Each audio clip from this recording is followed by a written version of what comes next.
लोकसभा चुनावों के बाद हरियाणा में अब विधानसभा चुनावों की भी घोषणा हो चुकी है और आचार संहिता लागू हो चुकी है। अब लगातार पार्टी के प्रत्याशी अपनी अपनी दावेदारी को लेकर के पार्टी के आगे अपना दमखम दिखाने पर जुटे हुए हैं। किसके सर पर यह ताज सजेगा ये तो आने वाली 4 अक्टूबर को ही पता लगेगा, मगर अभी से जो है प्रत्याशी अपनी दावेदारी को ठोक रहे हैं। इसको लेकर के आज हमारे साथ कांग्रेस की दीप्ति शर्मा जी मौजूद हैं। उन्होंने भी इसको अपनी यमुनानगर विधानसभा से लड़ने के लिए नामांकन को जो है कांग्रेस पार्टी के कार्यालय में दाखिल किया है। तो अगर इनको मौका मिलता है तो यह किस तरह से लोगों को करेंगे, इन्हीं से जानेंगे। तो स्वागत है मैडम आपका हमारे चैनल पर। तो क्या कहना चाहेंगे, अब जैसे विधानसभा चुनावों की घोषणा हो चुकी है, हर कोई पार्टी अपने तरीके से जो है चुनाव मैदान में उतरेगी।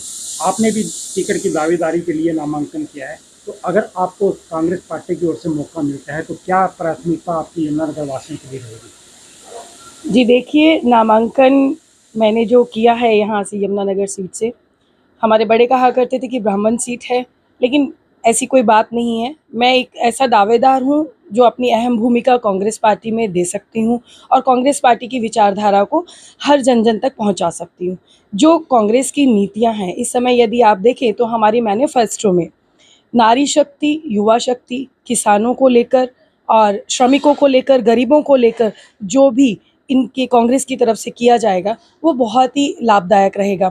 यदि यही 5 आपको कहें कि एक मुट्ठी की तरह हैं, इकट्ठा हो जाए तो हमारी कांग्रेस की यमुनानगर सीट लाने से कोई भी नहीं रोक सकता।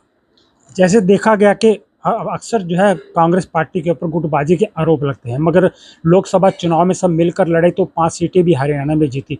तो क्या लगता है आपको, जैसे अगर बात की जाए तो यमुनानगर की सीट के ऊपर 41 नामांकन दाखिल किए गए हैं, सीट में से एक व्यक्ति का चुनाव होना है, तो क्या वो 40 व्यक्ति उसका साथ देंगे? देखिए, हमने हमेशा से कहा है कि हमारे बीच में से कोई भी टिकट ले आए, हमने मजबूती से उस साथी का साथ देना है और विधानसभा की सीट को लेकर आना है। 10 साल से भाजपा ने राज किया, 10 साल से आईएनएलडी ने राज किया, हमारे कार्यकर्ता पिछड़ते चले गए। लेकिन इस बार की जो दावेदारी किसी भी साथी की तरफ से रखी जाती है तो हम लोग उसका बढ़ चढ़ कर ही साथ देंगे। यहाँ पे कोई भी ग्रुपिज़्म की बात नहीं हो रही है। प्रत्येक साथी यही कह रहा है कि हम एक दूसरे का साथ देंगे। वो जिस तरह से पिछली बारी प्रियंका गांधी की ओर से उत्तर प्रदेश के अंदर मतलब 50% जो है महिलाओं को सीटें देने की बात की गई थी और टिकटें भी बांटी गई, तो क्या लग रहा है इस बार हरियाणा में भी ये नीति कांग्रेस पार्टी अपनाएगी? जी, बिल्कुल ऐसा ही है। जिस तरह से हमारी प्रियंका मैडम ने कहा था कि 50% की जो हिस्सेदारी है वो महिलाओं को दी जाएगी, इस बार भी हमारे राहुल गांधी जी के जो हमारे शीर्ष नेता हैं उनकी तरफ से ये कहा गया, जो भी कर्मठ कार्यकर्ता हैं, ईमानदारी से जो पार्टी के प्रति अपनी दावेदारी रखते हैं, टिकट उनको दी जाएगी और जो भी मेहनत से अपने दमखम से आगे आएगा, हम उसको ज़रूर आगे लेकर आएँगे। तो अगर पार्टी आपको मौका देती है तो यमुनानगर वासियों के लिए आपका सबसे पहला कार्य क्या रहेगा, जो कि यमुनानगर वासियों के लिए? देखिए, यमुनानगर सीट एक बहुत ही महत्वपूर्ण सीट है। आपको पता है कि यहाँ से मंत्री भी बनाए जाते हैं।